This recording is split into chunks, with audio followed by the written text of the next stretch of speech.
The Cup Principle from Jungbub Lecture 840. Two employees in the same cup factory both have identical tasks and working environments. They make the same cups.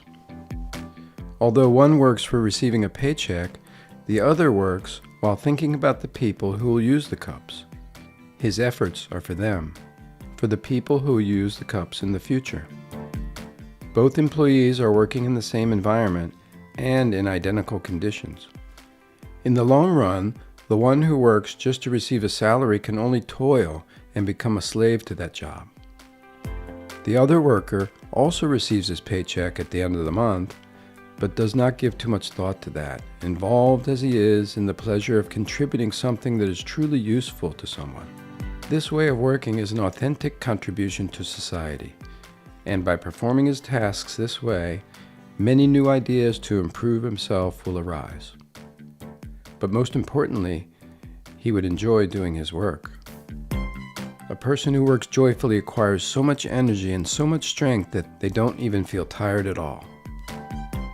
Meanwhile, their thoughts run to those people who, for the first time, will use those precious cups made by them, thinking, in the morning those people might begin their day with fragrant tea, and then in the evening share the day's experiences together with family. What was originally simply a job to survive becomes a valuable resource for all of society.